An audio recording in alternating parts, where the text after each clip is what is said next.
It's Laura Eubanks of Design for Serenity with your succulent tip of the day and day 2 in Olivenhain. And it has been a wonderful day. Day 1 was slow. We had to move all the plants back, all the boulders back, all the soil back, dig out all of the irrigation risers, cap them all off. And you know, this is an older property. The landscape had been in here a couple of decades, and what often happens, we have issues. Here Greg is digging out a pipe because it's broken. So that kind of grinds productivity to a halt when we have to fix stuff, but that's par for the course. Look what Hannah did. Look what Hannah did over here. Greg really went all out too on his boulders. We got some really phenomenal rocks this time from KRC. Not that they aren't always, but some really special pieces. Look at this. I mean, the challenge Hannah had here was this vine, our succulent compatible trumpet vine, which it's winter, it's not looking the greatest, it's kind of scrubby looking, and so competing with that was a challenge. And she had thought of putting Kalanchoe orgialis copper spoons over there, and it's just too matchy-matchy. I didn't know. So she thinks. I didn't know where to look, so I suggested the purple plums of the Aeonium merlots and Zwartkopf as a nice contrast.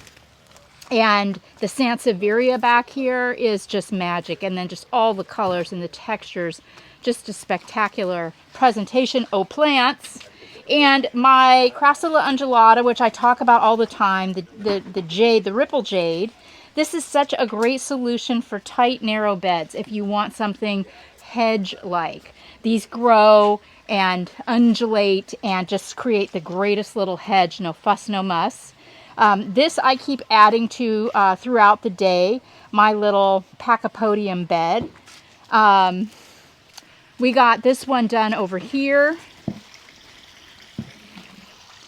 with, if we start pulling in some Euphorbia millii, and I have an aloe cameronii that I just cut and stuck in the ground, and this will turn real red, it's already turning red. It was green a couple hours ago, and it's already starting to turn. How fantastic. And Terry did this one over here, the complementary bed. Just so beautiful, riots of color, texture. What fun we had. She's now working under the Chef Lyra and knocking that out. We've got Agave Ray of Lights, Sansevieria, Aeonium Zwartkopf and Merlots. I think the Aeoniums will do really well in this dappled sun because it's going to get hot out here this summer. And Aeoniums, for the most part, don't love it when it's real hot. Over here, Kevin and Mel knocked out this gorgeous bed. You know, look at how they married the existing landscape. This rock with the creeping fig, the Ficus repens crawling on it, this pygmy date palm, it just all looks like it's been here forever. Really beautiful. In this bed over here, we've got, I picked up from Caesar at Sun Valley. I got a Hercules cross. I'm not sure what the cross is, but what a fantastic smaller aloe tree that's going to be right here against the pool. I see Mel is throwing dirt into the pool. That's great. We need to fill that in. Then here we continued. This is kind of where we ended yesterday. And we continued, Hannah continued on rock adjacent over there. And then Terry continued over here. We've got some flagstones that you can't really see right now because they're still covered with dirt and electrical lines to bury. But it's important to have access back here and also here. They have a nephew, the client has a nephew that likes to step on these flagstones, climb up, and then jump off the waterfall into the pool. So we'll have some, tight spaces to work with here as well. So we've got our work cut out for us tomorrow. I'm literally going to dig up some plants and bring them from home. Things that I have that I think would be really great in this garden. Oh yeah, and let's show them, Han. the fossils. Blow off more.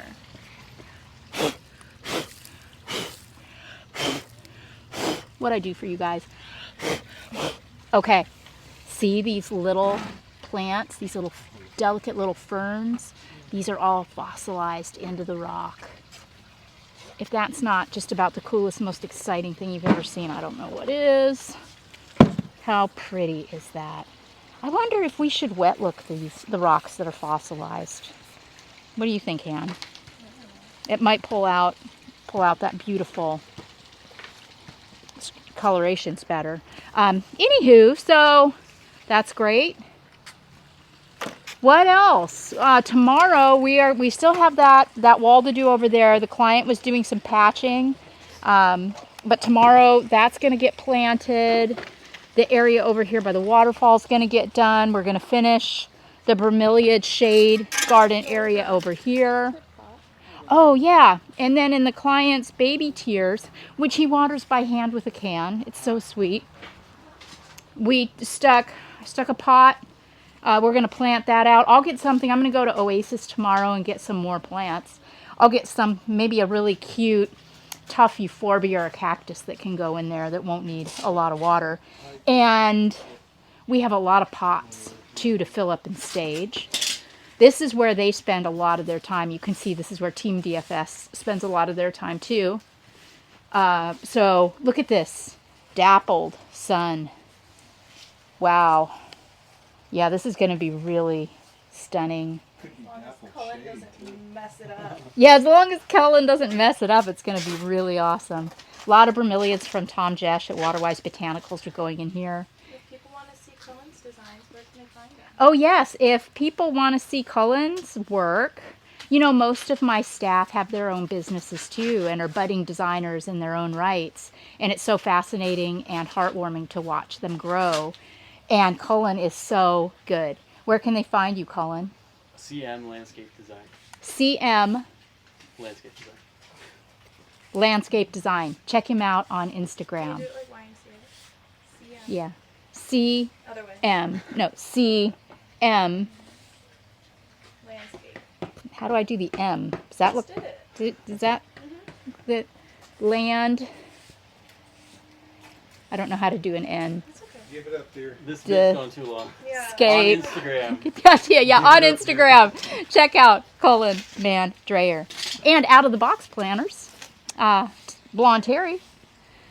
So, okay. We're about to wrap it up today. You can see that we have really torn through the plants. We still have to do the other side of that Schefflera, and then, of course, all of that back up in there, and those two flanking planters.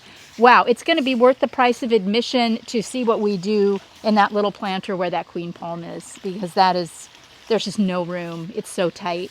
I don't even know what I'm going to do, so we'll learn together. This has been Laura Eubanks of Design for Serenity, reporting from Olivenhain with day 2 Good job, Mom. and your succulent tip of the day. Thanks, guys.